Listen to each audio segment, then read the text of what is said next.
You're listening to Rotten Gems, the show where four dudes talk about movies we love. That critics maybe thought should be forced to eat a week-old maggot burger with everything on it and flies on the side. Now let's get riding. Marcus and I saw this in other theaters. What do we always say? Let's get riding. I think I'll wed. To Rotten Gems. If you're still listening, whether it's on purpose or you had some weird incident where your kids got kidnapped by some weird person in a pirate costume, and then you got taken to a faraway land by a little pixie the size of your hand, and then you woke up and found some weird-looking mythological device that played this podcast, Rotten Gems, and now you're here listening with us, well, we thank you. And who exactly is we? I think it's time I introduce you to my co-hosts. I'm Keenan. I'm Marcus. And if you heard correctly in our intro, Keenan mentioned that there are four dudes who talk about movies we love. Please welcome now a permanent cast member to Rotten Gems, our fourth member. That's me, John. I thought you were just going to lead with, your name is That's Me. That's right, and you may have noticed some changes here. New logo, new sound, new cast member. We made some New Year's resolutions, and maybe this year we'll actually get to them. How's it going, fellas? Anybody? Don't all jump at once. Going fantastic. It's going all right. Things are good. Things are good. So we're talking movies, guys. It's kind of our whole thing here. 1991 movie Hook. You guys have seen this, right? Oh, yeah. Oh, yeah. Most definitely. So today we are talking about the 1991 smash hit, ? Hook, directed by Steven Spielberg. If you haven't seen the movie, just know you're about to be spoiled on a movie that is well over 30 years old now. So if you haven't listened We don't feel bad. Yeah, what are you doing here? Get out of here. So the reason we're talking about Hook today, fellas, is because it didn't do so hot with the critics. It's sitting at a 29% on Rotten Tomatoes, with a 76% from fans, and a 6.8 out of 10 on IMDb out of 248,000 reviews. That's 6.8 broken clocks, 6.8 imaginary turkey legs, and 6.8 bags of marbles out of 10. So, as we get back into our watching of this, fellas, what were your reactions going into this? Were you excited to watch this again? I know that we make this list of movies based on ones that we've all seen and enjoy. So, who wants to go first? Keenan, what do you think? How was your thoughts going into this movie? My thoughts going into this, I was fucking furious. Oh, okay. This is insane that this movie scored so low. This is probably the movie I've been most upset about the entire time we've done this, that it's sitting that low. And I went through an emotional roller coaster with this movie. Oh, I can't wait to hear about that over the night. That's exciting. John, what do you think? How are you experiencing going into this movie? I'm kind of on the same boat as Keenan. I was really looking forward to seeing how this was reviewed, and I was shocked based off of the rating on Rotten Tomatoes. And going into the movie, it's been a while since I've seen it, and I still had a lot of feels during it. It's quite an experience. It's very touching, John. Marcus, what do you got? Yeah, kind of the same thing. Honestly, I was actually surprised it was on our list to watch, that it would even be, lower. What is it, 65% or something? I think it's 60%, right? Below 60s are our minimum. Yeah. Either way, it's like, and then when I was taking my notes today and I saw 29%, that's ridiculous. Right. This should be in the 90s. Yeah, I can't believe it. And for a Steven Spielberg movie, you don't see that. That's what I happen, was right? Yeah. wondering Spielberg too. and Robin Williams. Right. Not just Robin Hoffman. Williams, everybody in Yeah. this movie. It was insane.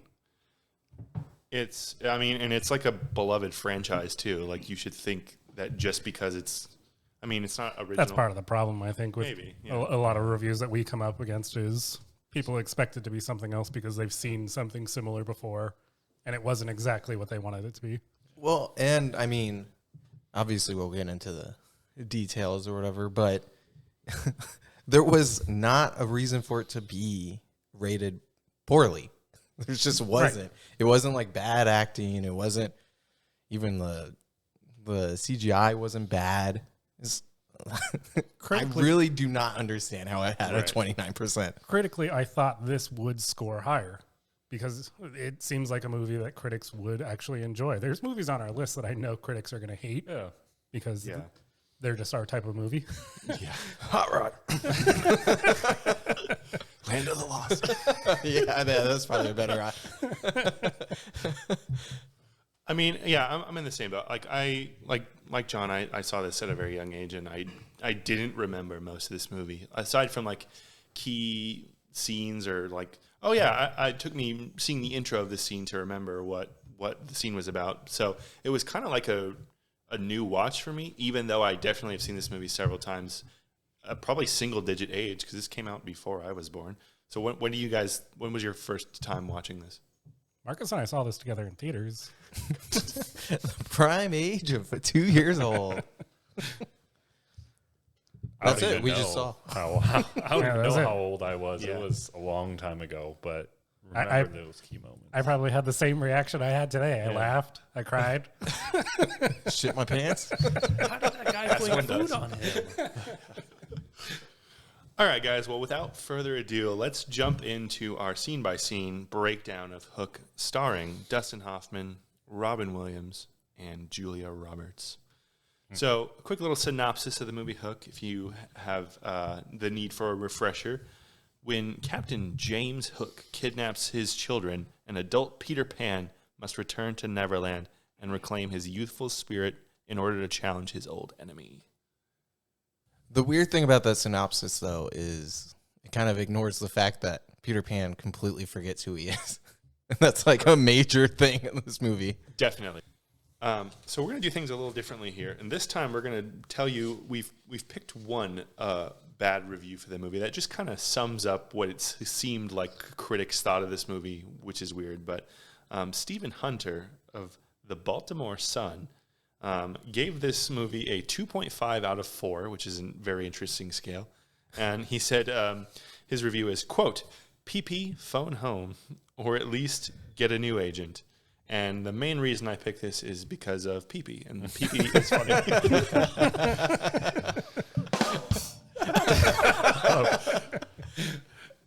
So that's why people tune in for these classic gems. So with that, jumping in, and I'm glad you mentioned, Marcus, the Peter losing his memory, because I totally forgot how we got from point A to point B. Like, obviously, going into this movie, you know Robin Williams is Peter Pan, and they're watching his daughter in a play, and they're Peter Pan. So wouldn't you be more excited if the play is about you? I don't know. I mean, it seems like Neverland just has that effect. Because I'm just going to jump to the end real quick. At the end, the kids come back and they look at their mom and they're like, I remember. I remember this lady. Yeah, the weird, I guess, lore and logic behind the Neverland and the memory, it's kind of iffy at times, but we'll get to that. And also, sorry, I know you literally said we'll get to that, but it's fresh in my head. I'm going to forget about it. Do it. Jack starts forgetting too. Like, he literally forgets his dad within a day. I mean, in his defense, he wasn't a great dad. So. And his hair was styled different. So, and you had a pirate brainwashing you. That's true. I mean, he went through some shit. All right? Stockholm syndrome. But yeah, so it opens up with the school play, and it's Maggie, Peter's daughter. She's playing in the play. She's playing Wendy, and so I guess right here, we know that Peter Pan is canon in this universe, and it is a story. Is there a Disney movie about it, or is it just the story? Because they made it seem like throughout the movie that she has the Peter Pan books, and she came home and they wrote about it. But how much of Peter Pan is in this universe? Exactly. Everything. So right away, that's odd. And, it's for an older movie, like it always takes seeing one thing for me to remember how old this movie is, but instantly the guy with the camcorder in the audience, I'm just like, oh, okay. Yes, And then the brick cell phone. I know. Oh, yeah. So Peter is in the audience, and at this point, we kind of learn that he's maybe not the most attentive dad because he's taking a work phone call in this performance. He's a bit of a workaholic, and I don't know about you guys, but I'm sick of this movie trope. The workaholic. No. What? I work in corporate America. This is exactly how it is. 100%. But I mean, like, Hang on. I got a call. We all know that's just a team's message, Keenan. It's not a call. call me on the weekend and watch me not push decline fast enough. I am tired of that trope, though, too, of like, oh, I have to work. My family doesn't matter. Like, not only that, but like the workaholic is like getting it from both sides, like people calling him, and then they always live in a nice house, and the whole family is like, hey, why do you work all the time? It's like, do you want nice things? Like, we live here because of me. You can't play baseball if I don't make money, son. You took a different turn on that than I expected. I thought you were going to defend the family, not the working dad. I absolutely defend the family personally, but the reason I hate this trope is it always ends the same, and it's always the person realizing, oh, maybe I should spend more time with my family, and it took this movie trope for me to figure that out. Money doesn't matter. Well, let's keep in mind this was made in 1991. Mm-hmm. The trope probably wasn't used. That's very true. That's probably like the high point of that trope. It's like, yeah, several probably followed this movie. Yeah. Can I just say one thing about the theater too? Watching this again, when it all clicks about like he forgot everything, and this play is really about like stuff that happened to him. You're just like, man, this is kind of weird. Yeah, it was very uneasy. Yeah, it's like that's Wendy. That's just daughter. It was just weird. Huh? Just click. I've seen the Disney movie. I know what's going on. Yeah, like can you imagine seeing a play about yourself and not knowing that's a play? Like I googled Brett's, just like famous Brett's, just to see if I could be anybody Shitty else. podcast, the musical. Yeah. All I found is this guy named Brett talks on this show called Rotten Gems, and I really hope that's not me. I hate that dude. This is where Inception got their idea, though. God, story inside of a story. Good point. Christopher Nolan was started writing Inception when he was in the theater watching Hook. Maybe he was an extra. He could have been. I don't know, yeah. Well, I wanted to bring up a question because the next it goes to them playing a game of baseball, and it's the Santa series. I saw it too. The ump. Mm-hmm. Is this a Christmas movie? Oh. I came away at the end of this movie. I was like, this is a Christmas movie. Even though Neverland, it's in like a tropical island with some snow and penguins. In an infinite time loop, though. But when he tips the driver, he says "Merry Christmas." Is that all it takes to be a Christmas movie? It's all it takes. And some snow. Takes place during Christmas? Check. Christmas London. movie. Learn a lesson? Oh, wow, yeah. Check. Kids? Santa Tacit beard. violence. It's funny though that you ask if it's a Christmas movie because I wrote in my notes Santa series ? Because I was going to be like, is this another sports movie? Did you guys trick me to watch another sports movie? Got the same thing too. He's a sports guy. And I just want to let you guys know that I played baseball growing up. That's exactly how it is. You got your umpire just dressed up as a Santa Claus. If your dad's not in there, June. You're not going to hit that curveball. Right. Can't hit curveballs without fatherly sport. Like, is the Santa series only played in winter? I have a lot of questions about what is and what are the rules for the Santa series. I don't know. You can't steal bases because stealing's unethical. Just give one. You're going to get base shot. everyone. Interesting. Did you guys like that part in The Office, though, when he's on his way out to see the game? The cell phone draw? I thought that was a little corny. Yeah, that was. I was like, Well, that's a challenge. That was That's interesting. You know things people still do today with their cell phones. You already have it yours. Yeah, that's not fair. You can't do that. But has to flip. I also thought that Robin Williams looked like he lost that. He did lose that. But At he first made it he was. seem like he won. He did. I checked it. He had his phone to his ear first, open. Oh, okay. Then so it's he got hit by the full. 5G and he's going under now. No, okay. So with this scene though, I'm glad you mentioned that because he's getting right after he does the little quick draw McGraw thing, goes in the elevator. The people to comfort him going on his trip, they say, "Don't worry, more people crash on cars than in planes." Was that supposed to be comforting? Because how do you get to the airport? I'll admit, this is the first time in this movie that I cried. I cried multiple times during this movie. But when he gets into the elevator and he's just like, "Hey, when it's your time to go, it's your time to go," I was just like, "Oh, well, fuck me." And what if it's the pilot's time to go? And that's when they got sad after that. They were like, oh, no. It's just really nice to see Robin Williams again. It really was. Yeah.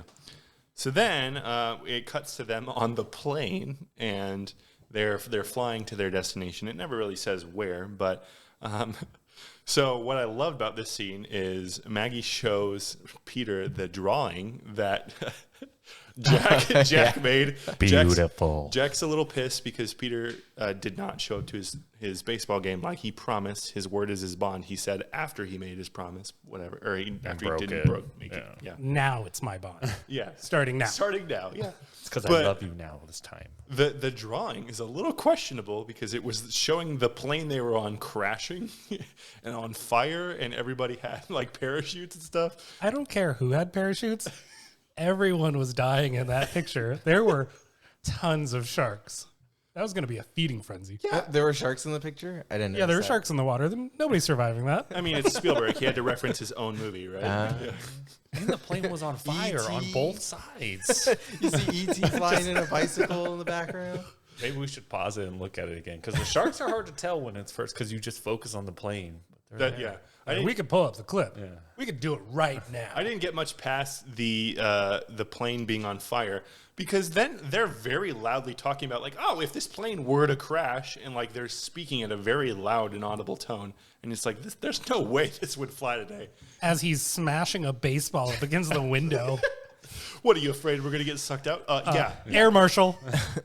I did notice that at least the extras in the background did like look like, hey, Control your kid. At least that was normal. what is going on over there? Like, if I'm on a plane in the year 2022 and someone shows me a drawing they made of the plane crashing, I'm going to say, put that shit away right now. Don't let anybody see that. We're going to end up on a list. Was it Spirit Airlines? No, it was Pan Am. Oh, and Pan. which actually was a real airline that Like went out Pan's of business. Labyrinth. Shout out to Catch Me If You Can. The Pan Am airline went out of business the week before this movie came out. So that was kind of interesting. So then they arrive at Wendy's house, and I couldn't help but notice they took a car there. Thanks, office people, for that guaranteed message of safety. And then they walk inside, and they see this old guy, and he's creepy looking dude. I don't know. I think he's creepy. Like, that was aggressive. Oh my Why God. was he creepy? Well, Look how old you are. there's one scene. Okay, later. Look how There's a old scene where he looked very creepy, and then that's just like, all right, well, you're creepy in my mind now, and I'm sure that you guys maybe saw the same thing. But, anyways, this old dude is looking for his marbles that he lost, which I was going to do it, but I was like, it passed. I forgot about the whole marble payoff. So he's just like, I lost my marbles. I thought that was just dad humor, like boomer humor. I don't know. But anyway, so then they, we meet Wendy, and the kids seem to be in on the fact that this is the Wendy from the Peter Pan, because Maggie says, I played you in school, great grandma. So Well, as far as they are concerned, the story is based off of her and her brother's stories that they told their neighbors. That's what she later explains, I guess. yeah. So I mean, they still think it's fake, but it's based off of her stories. So that brings up more questions about this Peter Pan being canon.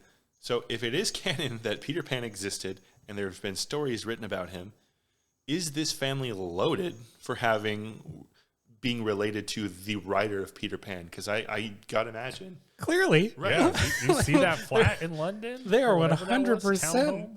balling right now. So then they have an orphanage. yeah, so I mean that's the kids' grandma, right? So that's what I'm getting at is like, why does Robin Williams need to be this hotshot lawyer if they're already loaded from these children's books? I don't know. Well, plus, I mean, also they were already loaded because that was her childhood home in the middle of London, probably super expensive. Good call out.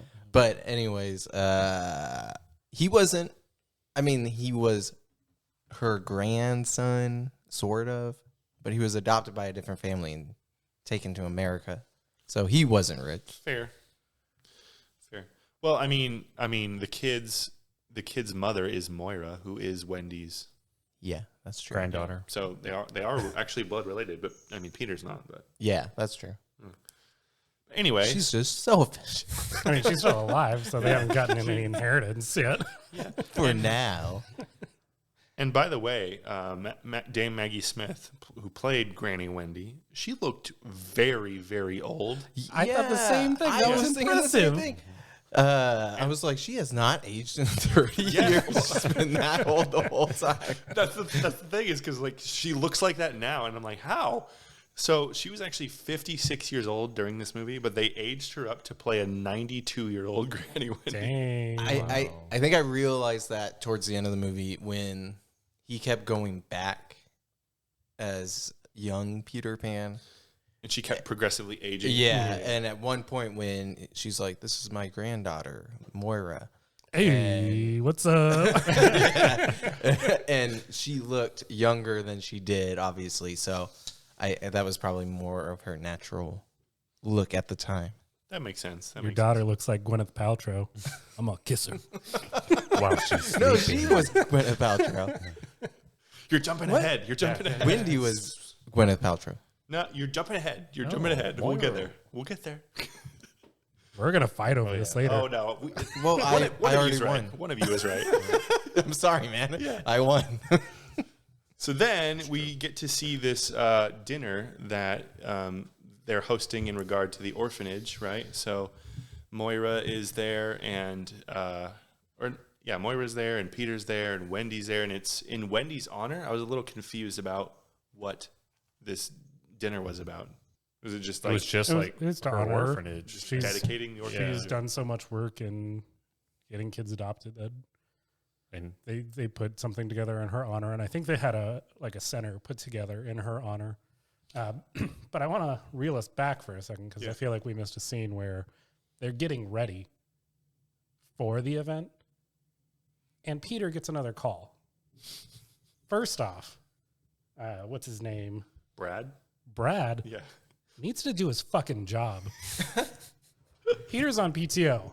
Stop calling. Second off, as a parent, that's exactly how it is. I was gonna say, when I was watching, I was getting upset at Moira, who Take him out of the room. Yeah, she saw him answer the phone, which I know she doesn't like, whatever. But I mean, she could have helped rein in her kids who were purposely just being loud. Oh, so I didn't expect you to side with the workaholic dad here, Marcus. It's siding with a parent who's on a phone I call. know, yeah. And I just want to get back and say Gwyneth Paltrow played young Wendy. Hit it. Oh no, I was muting your mic. Until just now. So then they're at the weird dinner, and Peter is talking, and he's like, "I normally talk to shareholders, but now I'm here talking to all you guys." And then I mean, his jokes were pretty good. yeah. So here's what I'll say: the people in the crowd obviously knew him, right? Because fellow orphans. I don't care how good of friends you are. Don't ever stand up and just start randomly clapping when one of your friends is in the middle of their dinner speech. That seemed very weird to me. He asked them to, didn't he? No, he was just talking, and then one guy just stood up and started clapping, right? I thought he asked He said, if anybody had was impacted by her work. Like if you want to Stand up and clap. stand up. Yeah, he And said then- something about it, and then everybody stood up. Scene 2 where I began weeping. Yeah. Okay. I mean, I was taking notes, so maybe I was like writing a note here, but I just thought, okay, why is this guy just standing up and clapping during the middle of his speech? That's very odd to me. And then the thunderous applause broke open the window and gave poor old Wendy a shiver down her spine. And like she was very clearly like in pain or agitated, right? But did that stop the But applause? nobody stopped. Nobody cared. I'm having a heart attack. My heart hurts. So what was happening at home while this dinner was going on here with the kids? What was going on with them? I assume just a storm, right? Storms that leave claw marks on the wall, which was, I thought it was claw marks, but like, was that supposed to be a sword? Like, And did they go through the window or did they go through the front door? Because it shows them like wiggling the back window and opening it. Or did they go through the window, then go downstairs and we're just like, fuck this wall. We're going out the door. But then they come back and whoever was watching the kids was just like, they came through. I couldn't open the door. fired, worthless. You had one Liza. job. Did you Not did you Lisa. call the Lisa. cops at the very minimum? Speaking of the cops, when the cops arrive, I was very shocked to see the cop was none other than who? Mr. Tarzan soundtrack himself, Is Phil Collins. okay. I've had this argument before. What do you think Phil Collins is best known for? Is it the Tarzan soundtrack. or his own music? I mean, it probably depends on generation. It's That's in for the air us. tonight or Tarzan. That's what I'm saying, That's what right? he's Yeah, known that's for. what I was going to say. Yeah. I was gonna say if you ask anybody over the age of like 35, it's Phil Collins' music, but it's to anybody else, it's just Tarzan, right? That's how you know him. Like who's finding and listening to Phil Collins? Anyway, Great soundtrack. yeah, it was great. Like he didn't need to go that hard. He really didn't. That was a kids movie. Yeah, Dial back. man, I'm gonna start crying right now. All right, so yeah, Phil Collins is the inspector there, and he's taking police reports, and then that weird old dude's back again, and he goes, "I've forgotten how to fly," and Phil Collins gives him a look like, "Yeah, one does." He's not a weird guy. He's weird. That weird, Creepy. evil-looking dude. He's up to something. He was in on it the entire He time. is weird. Listen, I know, given all the context and what we know about him, it's not weird, but nobody else knows that. Wouldn't Wendy know? I mean, she does, but like the cop, he's just like, okay, yeah, cool. Liza awesome. And how does he remember? How does Toodles remember? Does he remember? I feel like he has like fragments of like knowing that it's going to make him fly when he gets his See, marbles. that's the weird lore I'm talking about. Like you guys mentioned, Jack forgets like instantly, and then Toodles at the end, obviously, when he gets his shit back, he remembers, and then he just flies in the world when Peter was flying in the previous scene. So, Toodles was a lost boy, right? He's not like Yep. okay. Yeah, I don't Inception. Yeah, that's what I'm know saying. because The lore is obviously weird. Peter forgets, Yeah, but Wendy doesn't. Yeah, Wendy 100% should have forgot. If not from the Neverland effect, from She's not plot armor, though. Yeah, that's what I was gonna say. So, like, I don't know exactly where this scene falls in. Oh, when she's telling Peter who he is, she's like, "Don't you remember anything past? Or you were 12 or 13 when you got adopted? You should remember before that." And I was like, "I don't remember anything before 12 and 13." that's called repressed memories. I was like, I don't remember yesterday. We're gonna have another therapy session here soon. yeah. No, that was actually Tinkerbell in the next scene when she's like trying to like get him to come. She's like, "Yeah, what do you?" Yeah, she was trying that a lot in that movie. Oh god. Yeah, so Tinkerbell tried to get him to come to Neverland. Yeah, so he doesn't remember anything before the ages of 12, but he adamantly denies that he's Peter Pan because of reasons. I mean, if you told me I was Peter Pan, I'd be like, fuck you. I mean, that's a good point. But your name is not also Peter.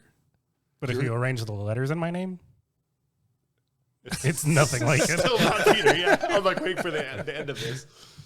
So then, we're introduced to Tinkerbell, master manipulator, fakes dying to get Peter to acknowledge her. You've hurt my heart. I need you to clap to make me feel better. Well, Peter's drinking a lot during that scene, and I'm an alcoholic, and that's exactly how it is. I'm just gonna get this out here right now.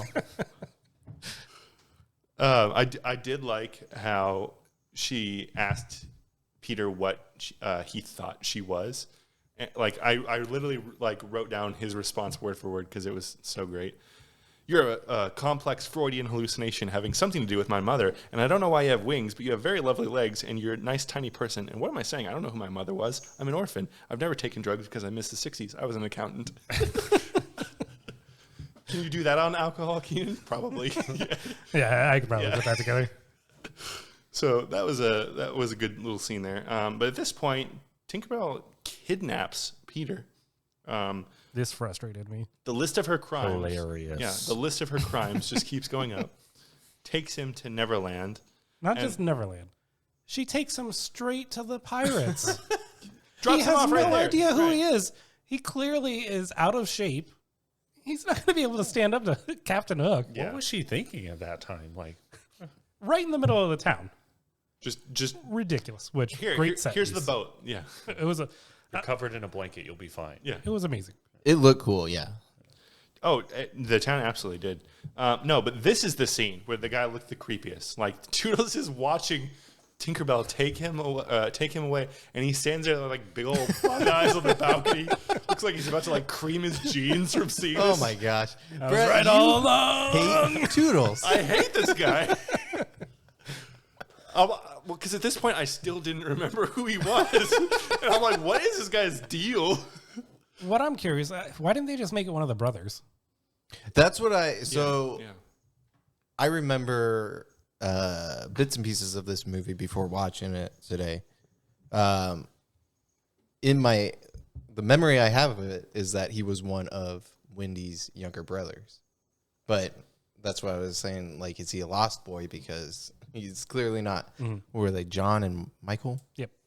Well, I was looking at the facts of the movie today, and they said that in like real Peter Pan lore canon, what story, I don't know, he and Wendy end up getting married, but they just kept it like she's taking care of him type thing. But anyway, when Tinkerbell flies Peter to Neverland, there was something, I don't know if you guys picked up on it, when she flies him over the city. I did see it. Yeah, there's a couple kissing on the bridge, and when she flies over, pixie dust falls on them, and then they start flying instantly. And do you know who that couple was? Who played the couple? It was none other than George Lucas and Carrie Fisher. Odd, right? Wow. Yeah. That is odd because George Lucas is like Very short. way older than her, Yeah. isn't he? Well, What else is odd is that they don't freak out when they start flying. They just keep making out.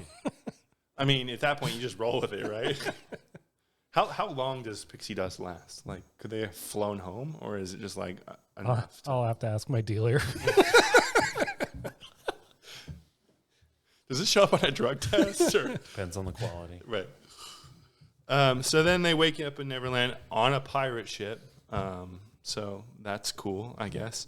And then, Peter's in trouble because he woke up in pirates, and Tinkerbell absolutely just massacres all of them, just starts killing all of them. She's a monster. Okay. She's a beast.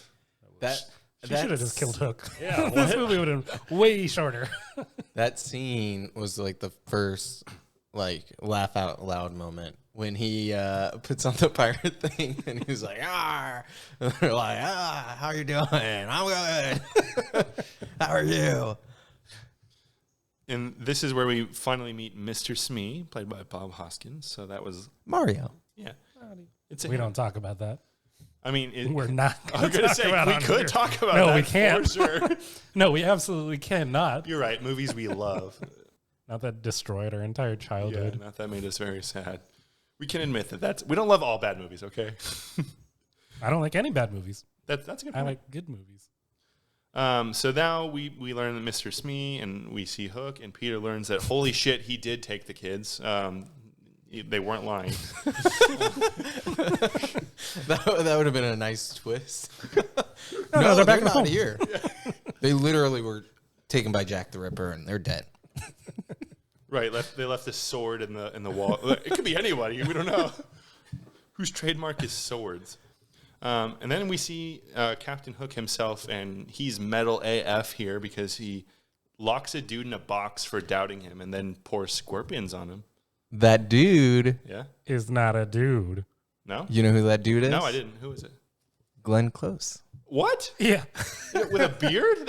I did not know that at all. Oh my God. I knew it, like watching the scene, and I still was just like, maybe it's not, but it is 100%. Why did they do that? I'm not complaining, but that's very interesting. And it's funny because I just happened to see. I didn't know it until I just saw something on Instagram, like 4 days ago. It just happened to be that scene showing Glenn Close as one of the pirates. That's wild. Okay, now I have to go home and actually watch that part again. Just not looking for it. I did not know that. That's crazy. Yeah, they put her in the boo box, and I don't know if you know this. I've been stung by scorpions, Ooh. and that's exactly what it's like. That's horrible. That was terrible thing to do. gruesome. And they were all excited for it. And by the way, Hook's announcement of coming from the ship, amazing. Of when he came out and they announced him, it was exactly like Hook. Yeah. coming Make the from carpet. Where's the basketball carpet? game. Yeah. In the starting lineup. Yeah. Even when they show his hook for the first time, how it has like that like lightning or whatever, the lighting of it just like being attached or welded. I don't know why. Sharpened, right? No, when they No, they brings were it in. sharpening it. Yeah, I think the they were beginning? frying. Yeah. But then Smee gives it to him, and then it cuts to black, and then it shows the hook being attached, and then sparks flying off of it. Oh, I don't know. I wasn't paying attention. That was like dramatic effect. But yeah, that was badass how they announced him. Yeah. Just got you hyped. And then he finds Peter because it doesn't take long because he was again dropped in the pirates. Love that for him. And then basically there's doubt on whether or not this is the real Peter, and tells him, all right, fly up and touch your kids' hands and you can leave, which that seems like a terrible deal. But Peter doesn't know how to fly. He actually doesn't remember who he is at all. So after finding out that this isn't going to work, Hook decides to cancel the war. And I don't know if this line was supposed to be funny, but I actually laughed out loud. And he said, gentlemen, I've decided to cancel the war. Kill them.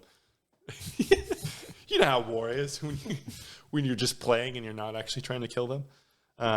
So then Tink, the absolute mad lad Tink, gets him to change his mind. She says, 1 week and I can get him in shape. You promised people the war of a century. Your whole life has been building to this moment. Mortal Kombat, glory, Hook versus Pan. And I got to say, crossover episode? Mortal Kombat, Peter Pan? What? Get over here! Oh, you are all ready for that. So I paused it and I was like, did she just say Mortal Kombat? And then I actually turned the subtitles on to see if they spelled it with a K. They did not. So there's that. Dang. Boo. Right. I don't know the buttons, guys. Boo. Get your own mixer. So this next scene kind of pissed me off too, because Peter gets knocked into the water after all this. Tinkerbell's made a deal with Hook. I'll get him in tip-top shape in 3 days to face you, to fight you. So Peter gets knocked into the water and then goes underwater, starts making out with some mermaids for whatever reason. 3 of them. 3 mermaids. That didn't piss me off. No, that's not the part. This is one of those scenes where I'm like, dang, this happened? That's not the part that pissed me off. His hands aren't even tied at that point. Yeah. He could swim up. He's just enjoying it. This is a married man, and he's just like, yeah, I'll let this happen to me. It's for the air. Neverland, he It's for the air. He forgot he was married. It was Neverland. So the mermaids come up, they make out a little bit. I know he's giving him air, but I mean, do mermaids have air in their lungs? I was wondering that too. I was like, how do they have air to give him? Don't they have gills? Is that the whole point? I don't know. They were taking turns swimming to the surface and coming back down. Yes, that Coming was back down hard. That was the need for 3 of them. I will say, after the mermaids, though, That was the first time I saw CGI that I didn't enjoy when he's being Same. raised in the shell. The other CGI that I didn't like was Tinkerbell on the little banister thing I didn't catch that. Which part? when she's like negotiating with Hook, and she's on top of that little banister, but the banister is like uneven, and so like one of her legs was like off of it, and it was really bugging me. So he makes out with the mermaids. He gets raised up in that shitty looking shell, right? And then he just goes to this whirlwind of things. He finds the Lost Boys hangout, right? And when he gets there and he finds Tinkerbell, she's asleep. She was just in the other scene. So, Well, he's dead. like, I'm going to bed. She obviously doesn't care about yeah, her anymore. how fucking hardcore is this chick that she's just like, yeah, he's a lost cause, right? Night, y'all, and then goes to sleep immediately? I don't understand. That's the part that pisses me off. Why are you sleeping? Oh, those kids? Yeah, they're dead. Yeah, That was the most restful sleep I've ever had. 5 minutes. So then we're introduced to the Lost Boys, and I just got to say, Rufio was cool then. Rufio is cool now. So I don't know if anybody has any objections to that, but No. yeah, badass kid. Rufio. Mr. Skunkhead with the too much moose himself was pretty awesome. So then, Thank God nothing bad happens to him. we go through the motions. Peter gets roughed up a bit and then smelled by some flowers. Couldn't help but notice where that one flower in particular was sniffing him, like literally right on his crotch. Did anybody else see that? Yeah, we might see that coming back for Bedwed Behead later. The flower. Crotch-smelling flower. Yeah. And like the flower lingered there for what felt like a couple of minutes. I don't know. So then we are introduced to the rest of the Lost Boys. And this is where there's kind of that divide on people who believe Peter's the real Peter or not. Now, if you guys remember that scene, Rufio says the line, "You're dead, jolly man," and like swings the sword and stops right before Peter's head. So I remember looking at that scene, I'm like, he had to have like perfect control to stop that. And like Robin Williams didn't even flinch at all. Like the sword just stopped right next to his head. I'm like, that's crazy. And then when I was reading the facts about this movie, I actually found out they shot that scene in reverse. And the line, "You're dead, jolly man," had to be spoken backwards by Dante Vasco. That seems unnecessary. Yeah, just so that the mouth would match up. And then obviously he just recorded the Oh, line. okay, that makes more Yeah. sense. So he said like, "Nah, my lad, I had Ryu." Oh, what's going on? The devil's being raised here in the podcast studio. So the sword started on his head, and then he like pulled it back, and then said the line, and then like crazy, like that they were even doing filmmaking techniques like that in the '90s. That was interesting. Spielberg. Yeah, I mean, pioneer, right? Does everything. So then, as the Lost Boys are trying to decide if they believe this is the real Peter Pan or not, Rufio draws a line, and one little kid, Pockets was his name, which sick ass name, Pockets. So at this point, Pockets is messing around with Peter's face, and I got to ask, what was the stage direction here for this kid? Yeah, just go up in there and like fuck around with his face for a minute, do whatever you want, and then just say your line at the end. He's a child actor. He's used to it. That's what kids do. I mean, Right.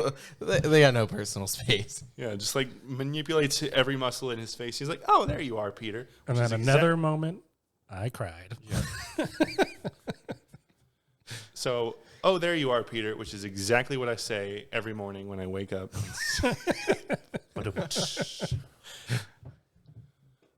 So we've talked about great looking sets so far. The pirate set looked great, and then now it cuts to the inside of Hook's ship, and I got to say another set, beautiful set. All of the Neverland sets were great, like even the Lost Boys hideouts, right? The back end of his ship, like that's amazing. It looked like a pirate face, and then you go inside and you're like, this is the best ship Right. ever. Yeah, I did like in the Lost Boys hideout how you could tell kind of like that 90s vibe with some of the graffiti.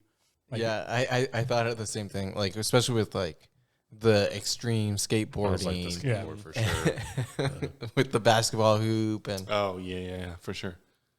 The next scene is where we meet, or no, not meet. The next scene we see this new side of Captain Hook as he's holding a gun up to his head. Dark. Took a turn out of nowhere when he decides that his plan isn't going to work and threatens to kill himself. Don't try to stop me, Spee. Don't try to stop me. Don't try to stop me. Master manipulator. Try to Like- stop me. Yeah, right. What are you doing? Get up here. Like, looking back, I'm like, why was this okay to like having a PG movie? I don't know. It was kind of interesting. That was one Was of this the rated parts. PG? Yeah. Did you guys remember that solidly? Like that was one of the parts where I was like, I do not really did not remember remember this that at all. happening. and that's why it was okay in Like, kids' was movies. this edited? Kids do not Right. understand. Well, especially then the line he delivers, like he's basically like, I want to die. There's no adventure here. Death is the only great adventure I have left. And I got to say, Captain Hook, goth icon. Hell yeah.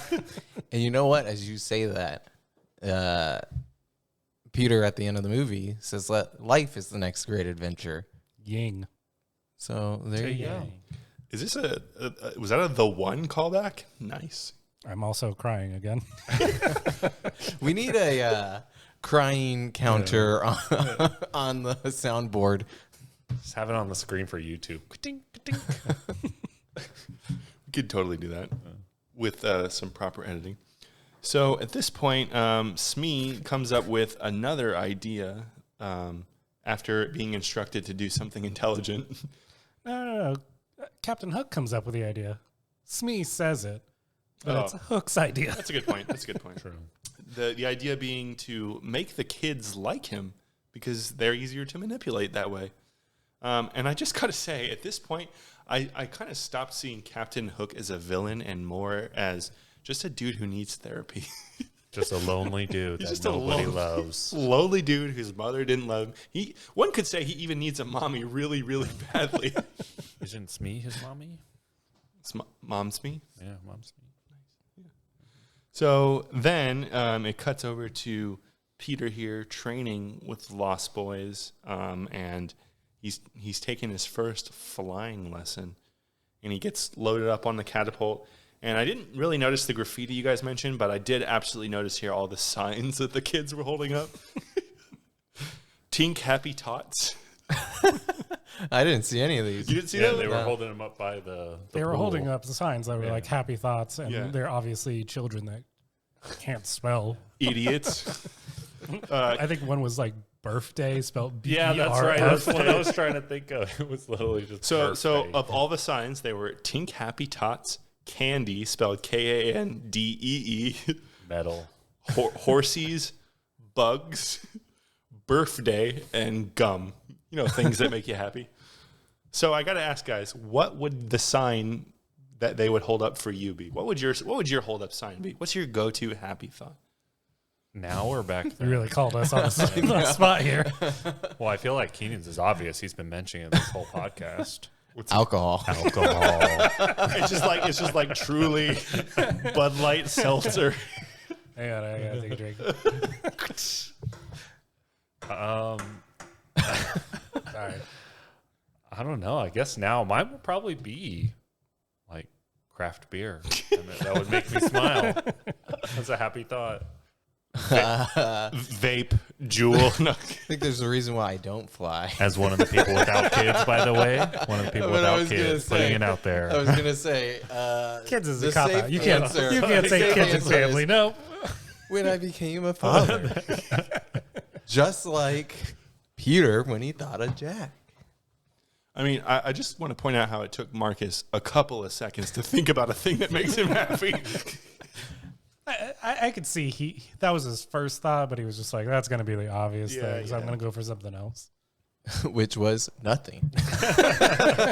Mine would be pizza, plain and simple. That's a good one. No debates.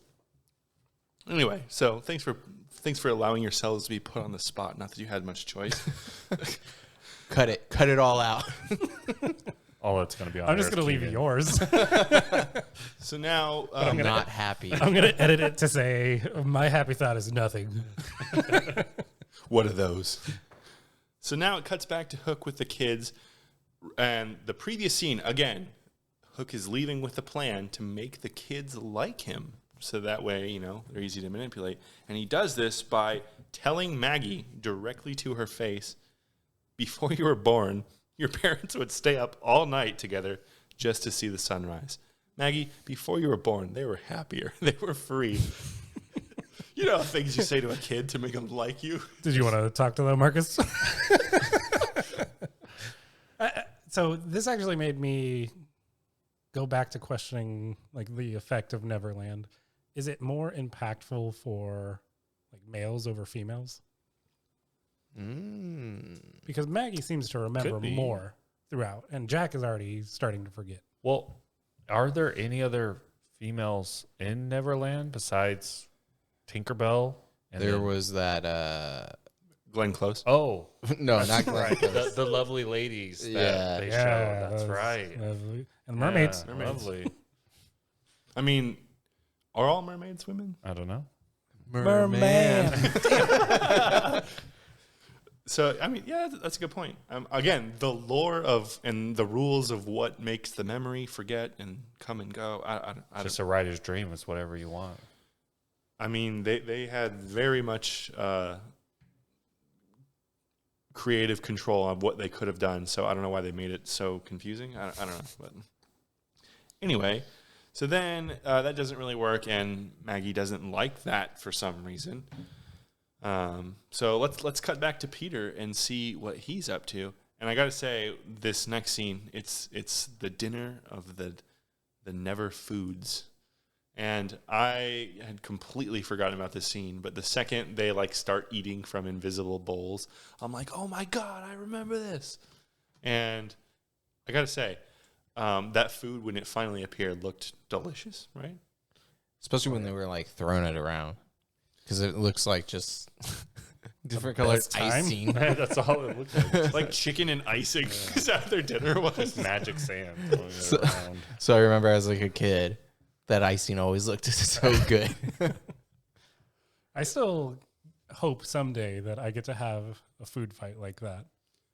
Right? Well, and the fact that the food is more colorful, that makes the food fight better for some reason. I didn't So you realize. clean it off. Yeah, for sure. You're dyed those colors. Like the people who like buy the cheap hair dye or whatever, and it's like stuck on them for months, even after all the chemical treatments and whatnot.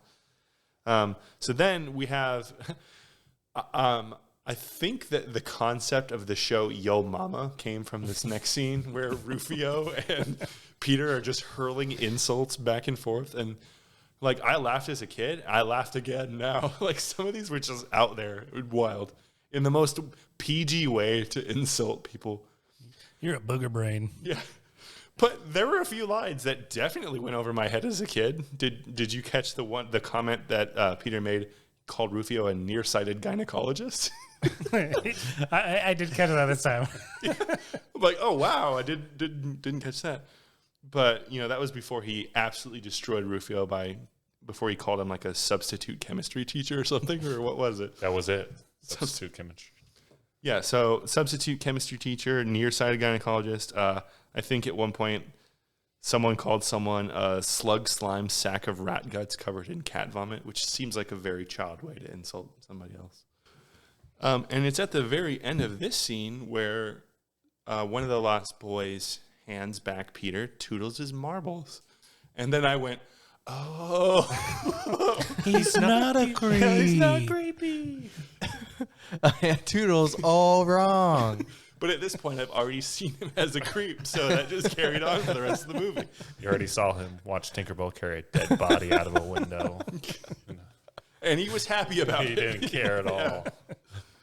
So then it cuts back to a sleeping Captain Hook, and Jack is sleeping in the room with him as well.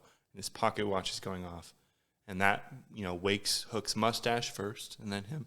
And then right when he wakes up, I noticed that he took a cork off of his hook. And I gotta say, that's genius, because Can you imagine what would happen if you didn't? Why is he wearing it? He can take it off. Yeah, well, that's a good point. Being extra at that point. He's got like the Crown Royal bag over it and then the freaking cork over the hook. So, at this point, Jack's watch is going off, and Hook's not a fan of this. He's got some trauma, and again, man who just needs therapy. Like, he's clearly got some PTSD with some clocks at this point. And so he takes Jack to his room of broken clocks. He is the picture of mental health. That's all I can say at this point. And again, I at this point, I just feel bad for him. He's like, oh, let me take you to this broken clock room and show you everything that I have control over because clocks are a trigger to me. But whatever. So at this point, you know, making kids like him, he lets Jack smash the clock. And Jack's sold. And I've been to a smash room. I get it. So I literally noted that this scene was probably the inspiration for any smash room. Well, I feel like Marcus should bring up the next scene because I feel like this is probably something he's been extremely excited for in this movie. Totally. The scene where they're sneaking into the baseball game and they do the best thing to get in there is they sit on each other's shoulders in suits. but then they get off right before they're even in there. Before they see anybody. Yeah. Little known fact. That's how the original Gora was. Oh, this again? Just a dude in a suit.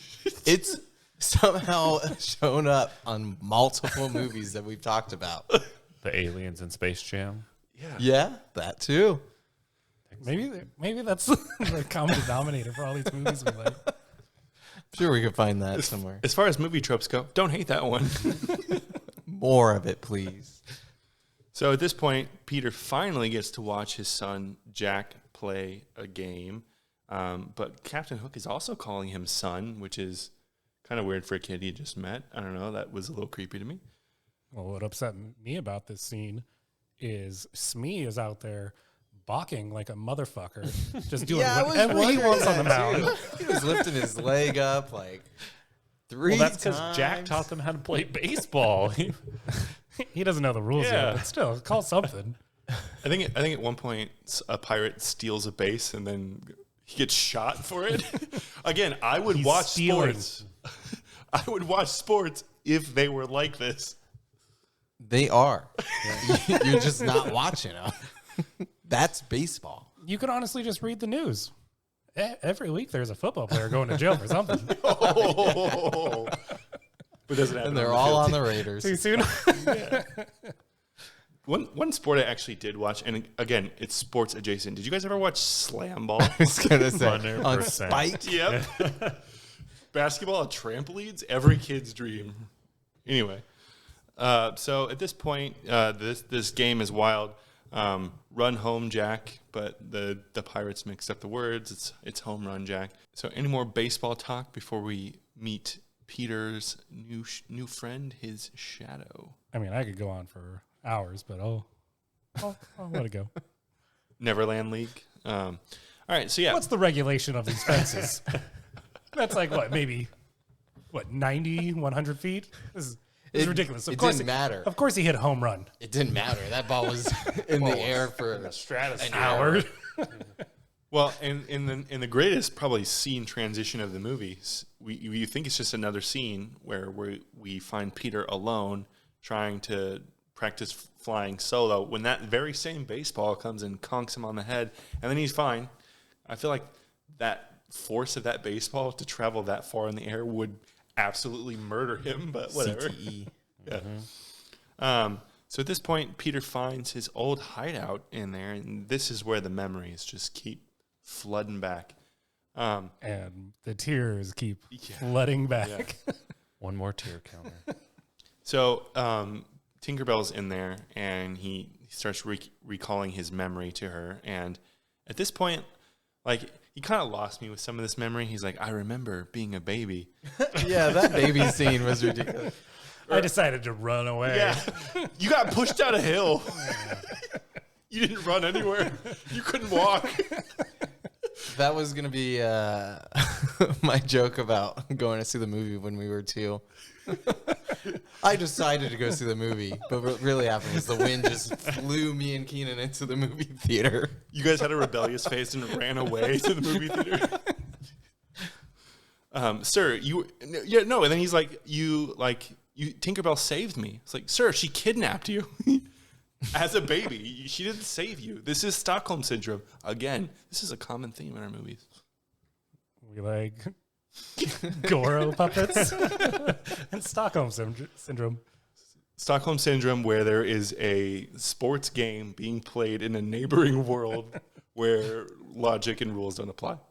And anything deadly. That's true, yeah.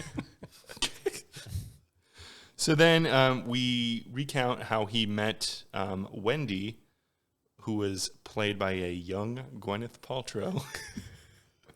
This was actually her second movie ever. I don't remember what her first was, but I was like, is that Gwyneth Paltrow? It sure is. Why did I say that like John Mulaney? Is that Dean Cain? And he just kept coming back for her. And then one day, when Wendy is fully aged and an adult, and her granddaughter's sleeping in the bed. Sound asleep. Yeah. There's your creep, That bro. was, that. I'm gonna kiss her. I think we can She's probably asleep. jump ahead to She's getting a kiss. what doesn't hold up and that. Yeah. Yep. She's mine. She property. Peter, no. Oh, she's getting it. Yeah. So when I he's want to give her a kiss. No, don't do that. You'll disappoint. No, a real kiss. right. Well, like when he says it, she's like, that's my granddaughter sleeping in the bed, and he's like, I want to kiss her. I was like, what? And then she stops him. She's like, no. I'm like, oh, thank God. And she's like, I couldn't bear Moira's heart broken when she finds out she can't keep you. I'm like, that's the reason that you don't want him to kiss her? Weird thing you got going on there, Wendy. Another Stockholm Syndrome because she ends up marrying a dude. And then Tinkerbell looks in the window and sees Peter kissing Wendy or Moira now, asleep, and is jealous. How?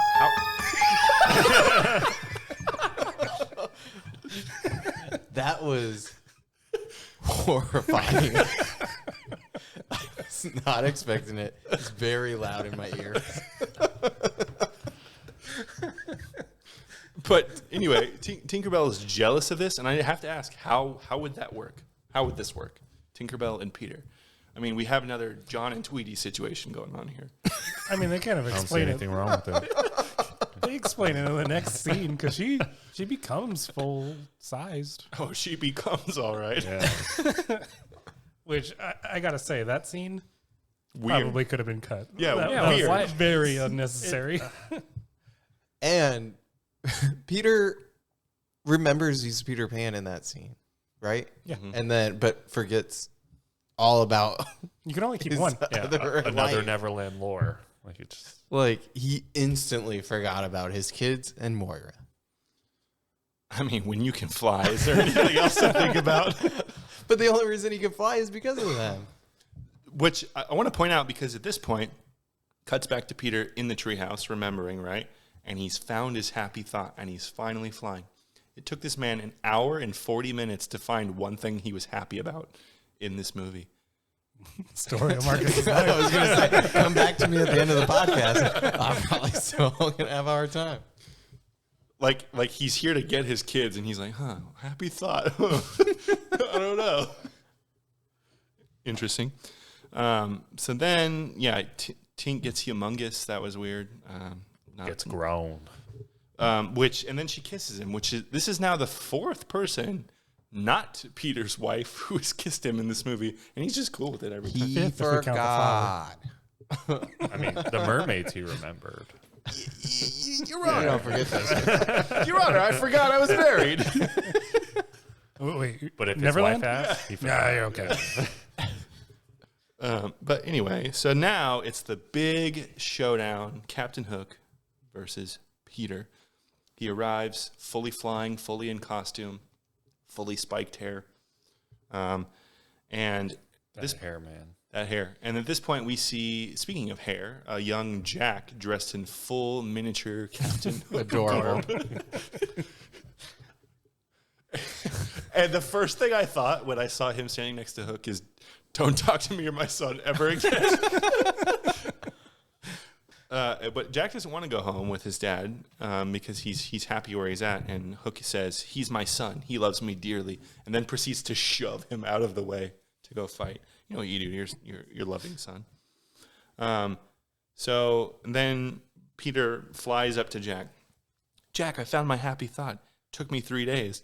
Know what it was? It was you. Meanwhile, Maggie's off somewhere like, That's what I was gonna say. Where was Maggie this whole time? Right. She was off singing on the side of Right. the dock so everybody could hear. Nobody cared about her anymore.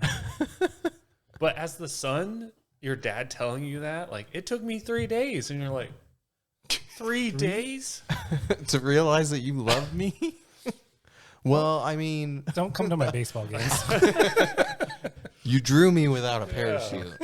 So we're kind of even. Come on. So then the pirates and the Lost Boys, everyone joins the battle. It's a big party here, and we have seen here now some of the most creative weapons. You had like egg cannons with a chicken on top or a hen on top, actively laying more eggs. You have a never-ending ammo supply. Sick. Marble shooters, paint blasters. I mean, I would just love to like play a first-person shooter with all these Peter Pan games. That would be, or Peter Pan weapons. That'd be awesome. And this scene was one of the parts where you're like, how can people rate this movie bad? I mean, even when the Lost Boys were getting ready, like how some of them put on their armor That was sick. was like the most badass thing in the world. I'm like, how can people not like this? Well, and then you see Rufio's costume, and he looked badass before. He's got freaking like bones all over him now. Super shredder. I know, right? You got to upgrade. But now it cuts to Maggie, and she's dealing with some pirates, and then Peter comes in and fights some of them off, and she has an epiphany. Peter Pan's my dad? Like, you mean an apostrophe? Like, didn't you know that? Wasn't there already a scene where you talked about Wendy being Wendy? And They didn't know he was Peter Pan. Wendy wrote the stories. She was the one that was part of the book. Yeah, Brett. Okay, but she was there in the very Get all first. these twisting lores together. Okay, but she was on the pirate ship where Peter landed, and everyone's like, "That's Peter Pan. That's Peter Pan." Was she just plugging her ears that whole time? She was in a tower. Yeah, she was Across the in dock. the net. In the net. Well, but he wasn't Yeah, but he couldn't fly. Peter He couldn't- Pan, you know. He didn't think he was Peter Pan. I'm just saying, if it was me, I'd I'm be like, still "Oh, not okay, convinced. he's Peter."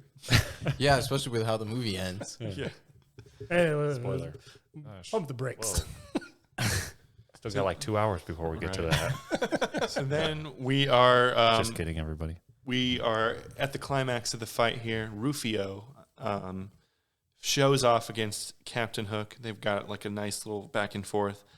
And then Rufio tragically dies, delivering the best Rufio line and says, "I wish I had a dad like you." And Ouch. crying again. Dang Fire Lord dads. I know, right? And I was like, that line right there had to be why he was casted for that role, probably, right? And then Maggie delivers the best line of the whole movie when she sees Captain Hook. "You need a mother very, very badly." And again, this guy just needs therapy. He's got trauma. He's lonely. He's got PTSD. Maybe if this was resolved, he wouldn't go kidnap kids. Just saying. What one part of that fight that stood out to me that I had one of those laugh out loud moments again. I don't remember the kid's name. The one that gave Peter the marbles. Kid turned into Thud. turned into a Is that his human. name, or Yeah. is that just his Sound move? Thud ball. That's his name, Thud. His move. That the sound that it makes when he walks. Dang. His name is literally Thud. But Thud turns into a human wrecking ball. He was Wreck-It Thud. Perfect spear rolling down a ramp. Like when I watched that again, I was like, what just happened there? Like It was there's an the, Avenger. It was the Michael Jordan Space Jam scene again, but he did it himself. That's another thing we enjoy, when humans just turn themselves into Balls. perfect spheres. Yeah, if you're gonna ever pitch us a movie, make sure up front you tell us if there's any scenes in the movie where someone gets turned into a cannonball. That will put it up at the top. But now it's time for Captain Hook to be defeated by the Lost Boys, traumatizing him with a bunch of clocks. And again, Get this man some therapy. He needs it. I think you're defending Hook too much. I think that a lot of He's not the problems victim would have here, been okay. solved. I think we're I don't know how many therapists are in Neverland. I think we're letting him off the hook too much. I mean, they very well could be. Like, how old are these kids? Like, because Peter is obviously 100. yeah, they got to be. Oh yeah, they're definitely Really old. Timeless. because they were old enough to know Wendy. Yeah. And she old. She 92. 90, She is old. She is old. So, I guess that's another question: is how does aging in Neverland work? Because You don't. You don't. It's well, frozen. no, because Peter went as a baby, right? Ooh. Maybe they're,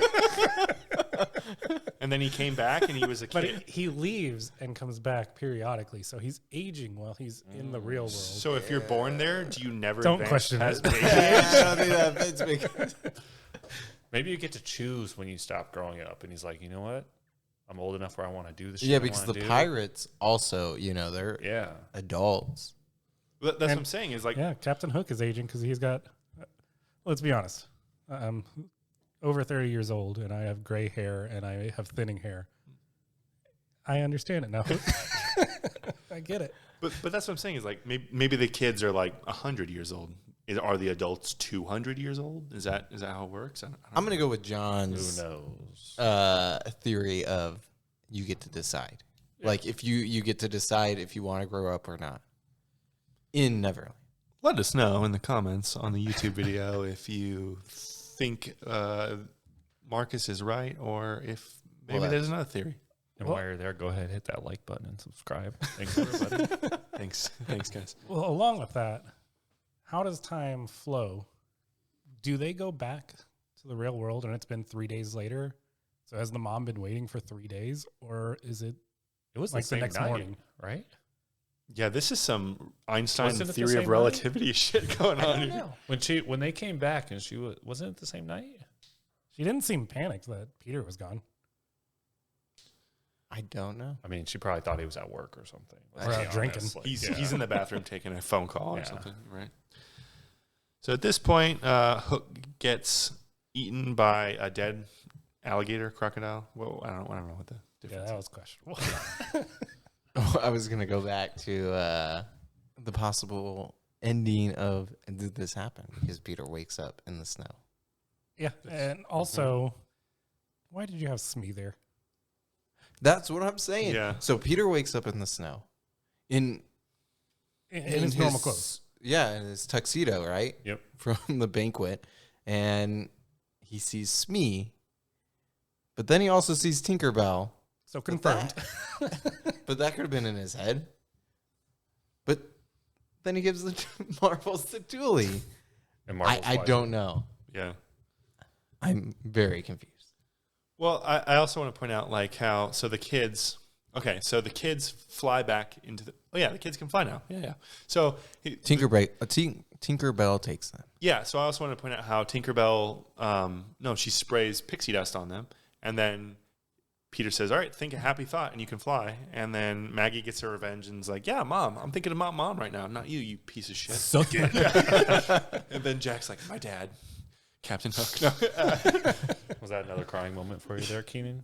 No, I did have one more, but But they fly away. It took all the kids 1 second to think of a happy thought.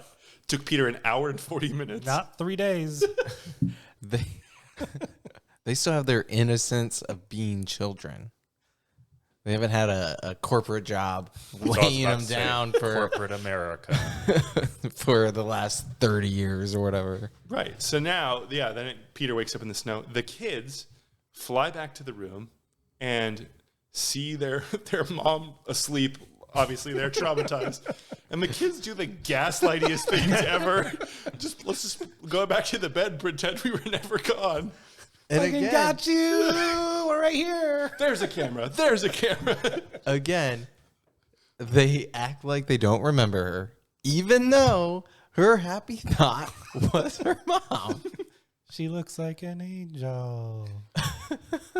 But also, Peter woke up in the yard, and then next to another doghouse. So that's 2 doghouses that we've seen here. And this is another one of those doghouses that had the name on it. The dog's name was Nana.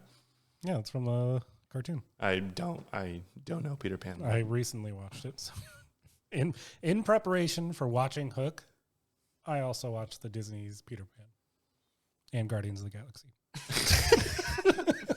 Fair. And I guess it rounds up here. Peter gives Toodles his marbles back, and then maybe there was pixie dust in the bag too, because then Toodles flies away and is doing loop-de-loops and pull in the sky. And so, like, is he the only one that can fly now? Again, what are the rules? It doesn't make sense. But that basically wraps up the movie start to finish. Just a couple things I wanted to note here. So, obviously, lots of crying time. Oh, wait, you had one more crying time. What was the crying time? Oh, it was like the last line of the movie where Robin Williams is just like, the adventure is to live. And I was just like, Damn, F-er. right? Probably like seeing that before wouldn't have hit me as hard, but Yeah. just knowing. Well, that actually goes perfectly from what I was about to say. Robin Williams became best friends with director Steven Spielberg while making this movie. Reportedly, after Williams' death, Spielberg decided to watch this movie out of remembrance, but couldn't finish it because he couldn't stop crying for several hours. Yeah, I get it. I'm kind of upset with you guys for making me watch this movie. Yeah, we get it, man. Hey, we could have watched a different movie. We could watch Pan with is that No, Hugh Grant? we are not watching that one. Not Hugh Grant. Who was it? I don't know. I can't remember. But no, that sounds like a terrible movie. So we all clearly love this movie, but it was Hugh also Jackman. There it is. See, this is why we see all the movies in theaters together. So we've talked about it a lot here, but let's go around the table here. Do you guys think this movie holds up? Marcus? Yeah, I liked it. Like I said, I mean, the trope of the busy dad, that's kind of old now, but at the time, whatever, probably wasn't. Still very entertaining. So it's hard to answer that, but I liked it. I liked it as well. I think it holds up. I think people got stuck in what they thought Peter Pan was in their own mind and perception. And it just stood out to me in this movie. One big thing, Tinkerbell is a scumbag. I'll leave it at that. All right. Yeah. Keenan? I mean, yeah, absolutely. I think it holds up. I enjoyed this movie thoroughly, and it sent me on an emotional roller coaster. It was action-packed. It has comedy. It has a lot of heart, which really surprised me rewatching it, how much it has in it. Especially rewatching it as a parent. Yeah. Definitely changes that like probably hit me. when you're the dad now instead of when you were the kid. Yeah, go with Captain Hook. That guy's cool. Look at his mustache. She's got a bow. Just needs therapy. Nah. Let's go smash some clocks. Anyway, I have to agree. This movie, like I watched it several times as a kid, but I took a break from it, I guess. I haven't watched this in maybe like 2 decades or something. So it was very nice and refreshing to come back, see Robin Williams again. I know we got to with Jumanji, but this was a different light. So, I mean, great movie. Again, not sure how I got a freaking 29. What's up with that? That's insane to me. But anyway, so that is Hook. What do you guys say we go on and play a little game we like to call Bed, Wed, Behead? For the uninitiated, we pick 3 people from the movie, and we have to decide which we will bed, wed, or behead. So, Keenan, you cried the most, probably. Who's your pick? I'll start it, and I'll say Smee. Smee. All right, John, what you got? Oh my gosh, I forgot his name. Marbles. Toodles. Toodles. Oh, God. Toodles. That's for I'm going to let Brett. you pick Brett since you didn't pick last All time. right, but that means you're going first. So, we got Smee, Toodles, and let's go Bill. Wait, who is Bill? Bill? The guy on the phone. That's Brad. That's Brad. I'm sure there was a Bill in that All right, never office mind. somewhere. Not Bill. I'm an idiot. All right. I guess we haven't ever seen Brad. All right. I'll just Well, are you saying the only thing that matters is looks? wait. Was Brad the guy at the elevator? No, Wasn't I Brad don't the think so. No. No, Was he the camera guy? Was Brad? Was Brad the camera guy umpire? was somebody else at the. I don't know. Oh, regardless, Captain Hook. Captain Hook. Okay, go. Okay, so it's Hook, Smee, Smeagol. and who did you say, John? Toodles. I said Toodles. Toodles. All I can think about with Toodles is Mickey Mouse Clubhouse. Okay, oof, these are not great options. So I think I'll wed Smee because he's an intelligent enough dude. I think you probably get along the best. Toodles is crazy, so He does intelligent things. Good choice. I mean, is it Toodles pre or post marbles? either way, he's kind of crazy. I don't really want to talk to him. Kill Hook, I guess, because he's a murderer. So I guess elimination, I'd have to bed Toodles. Gross. Interesting choices. I was waiting for a boo or anything really, but I just don't feel comfortable right now.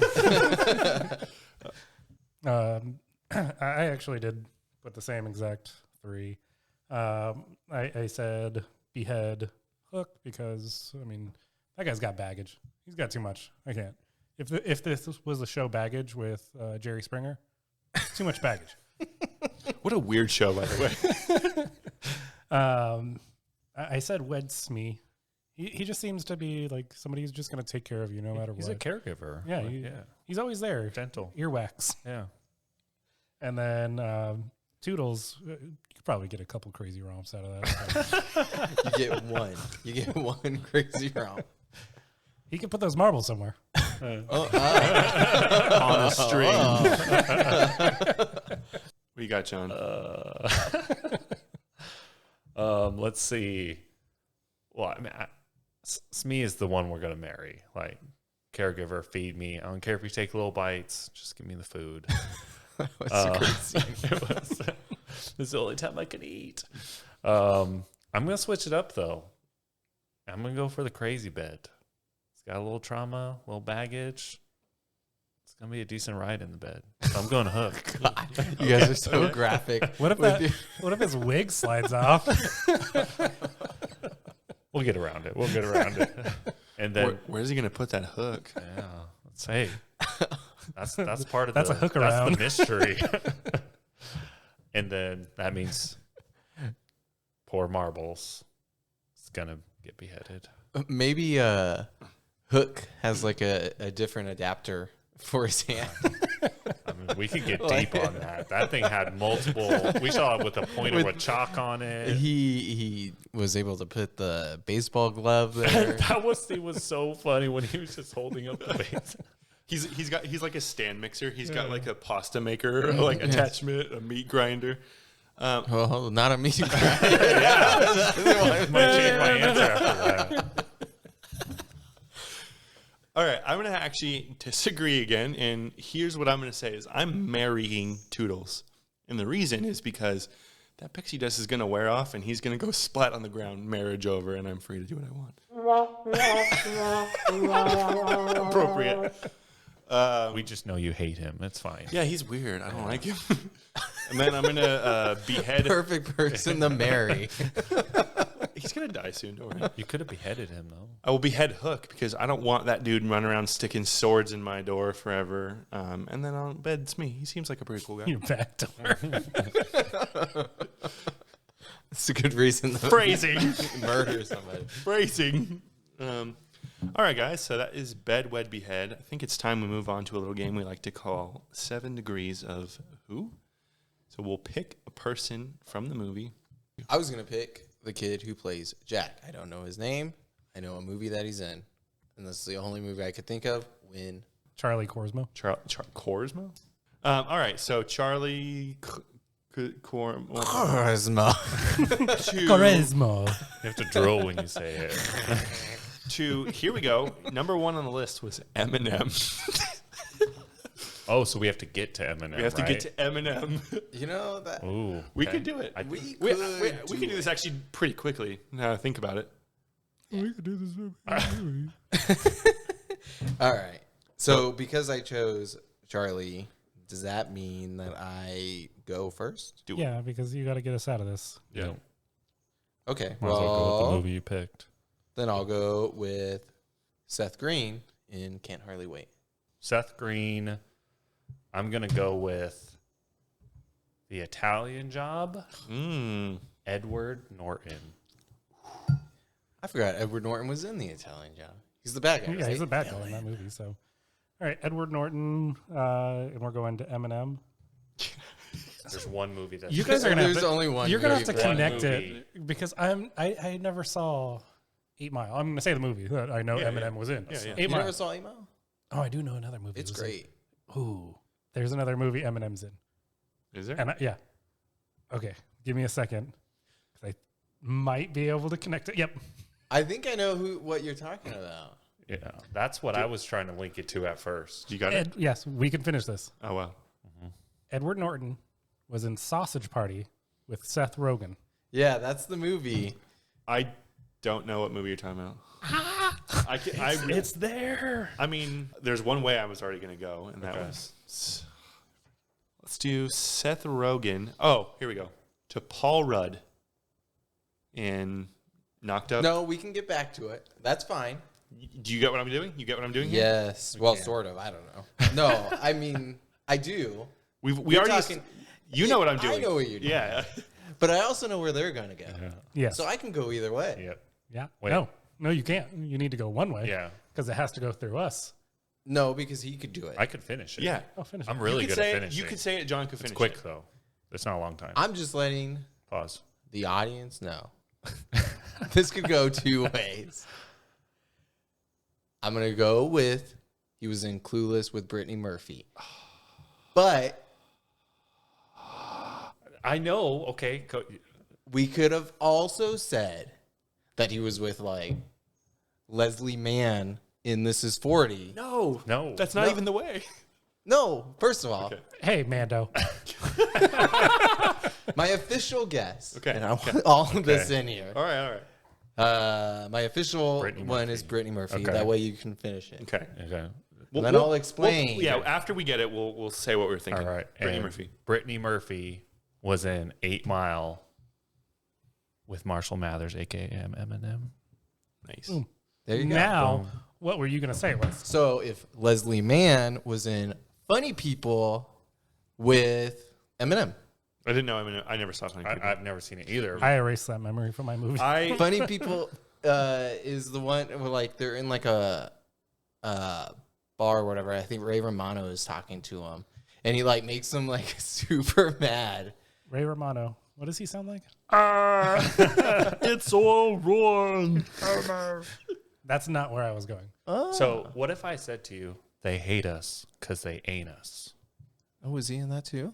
He was the interview There were.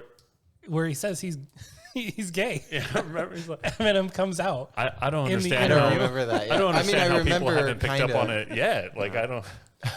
Is Hector a real person? Hector was a real person. I went to Paul Rudd because I was thinking you would say Paul Rudd was in Take Your Pick of Marvel with Anthony Mackie Oh, to 8 Mile. That's where I was going. Paul Rudd was in Clueless. Yeah, with I Brittany mean, Murphy. I forgot about the Brittany He's Murphy saying angle. Papa Duck.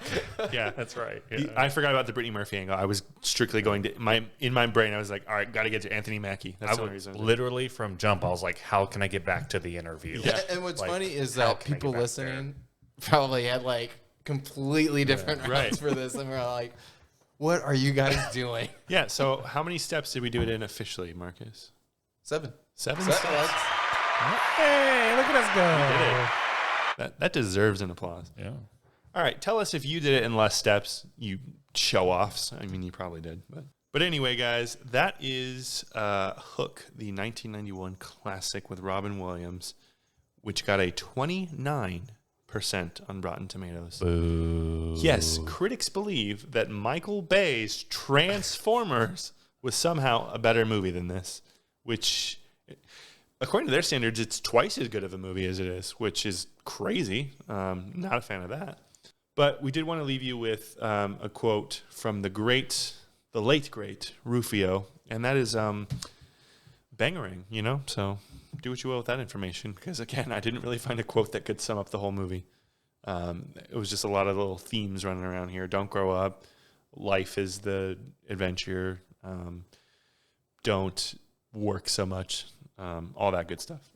Join us next time when we talk about Life Aquatic. Now, I just have to say, Marcus has been bugging us to do this movie for so long. So excited. Yeah, but we haven't, because a few of us haven't seen it. I haven't seen it. Have you seen it, Keenan? I haven't seen it. John, have you? I am stoked. I love this movie. Okay, so we now have... I mean, maybe I'll love it. Yeah. Who knows? We'll see after the episode. We have a split cast here on Rotten Gems now that we have a fourth crew member. So half of us have seen it, half of us haven't. So next time it'll be a new episode for us. But join us then. Until then, what do we always say, fellas? Good morning, Vietnam. Yeah, that's it. That's a new one.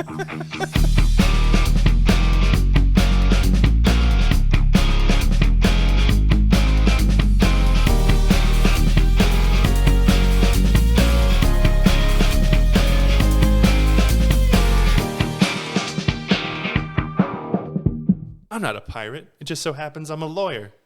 Kill the lawyer! I'm not that kind of lawyer.